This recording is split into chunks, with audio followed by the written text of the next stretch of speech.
Hey, what's up, guys? Just wrapping up, now heading to New York City from the Blueprint event.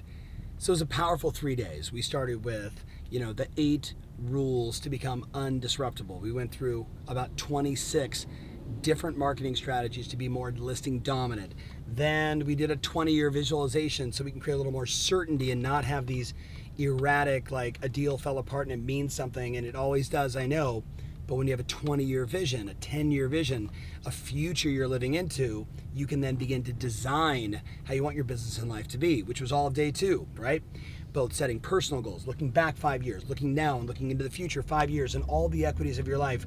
What's going to be your motive to act? What's going to be the thing that drives you to do the things that perhaps you don't want to do on the days you don't want to do them? I'd call that your motivation. I'd call it your why. Call it your family, your finances, your goals, the things, the experiences that you want in your life. We did all of that, and then we dove deep into the business plan, and we figured out what's your top line revenue, where's it going to come from, listing side, buy side. We broke down all the analytics, transactions, appointments, even deals that are going to fall apart. How's it all going to work?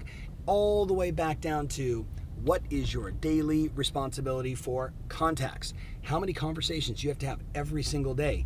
It's math. For some of our clients, it's 18 conversations to a closed transactions. For others, they might be newer. It might be 75 or 100. The lead sources you go after are certainly going to determine that. If I'm calling my past clients in Sphere, I'm going to get a higher conversion of opportunities and referrals. If I'm calling expired listings, I'm going to get a higher opportunity of taking listings, right? Because they've already raised their hand once. If it's a Zillow lead, very high.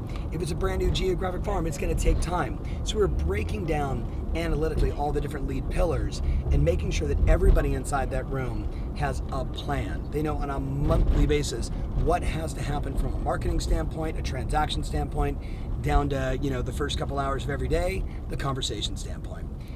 Then we went a totally different direction, and this is really how we wrapped up today. We took all of the ideas, we added in some elements of time management, and time management's a funky thing because you really can't manage time. You can just manage the behaviors and the things that you do. We got people to recognize that it's about the routines that you're in. It is about the things that you do on a consistent basis that become your business. The metaphor that I shared was, if you imagine like that tiny little pebble on top of a mountain with snow, that you drop that pebble and it slowly over time goes from that little pebble and a little bit of snow to all of a sudden by the time it gets down to the bottom, it's this mammoth monster thing. Well, that's really the whole point. What are those little things you got to do every single day that slowly over time become these monstrous pillars of your life and your business? So we spent a lot of time there. Then we talked about personally, what are the experiences you want in 2019? And I challenged the group, as I've challenged myself for the last decade, to set forth an intention of experiences. These are different from goals. These are things I want to do in my life. These are memories that I want to create. Again, driving back around this sort of new behavior, making phone calls, following up on leads, being more diligent, altering my listing presentation, answering the phone on time, all the stuff that we have to do to be successful. I kept driving back to why. Why are you going to do it?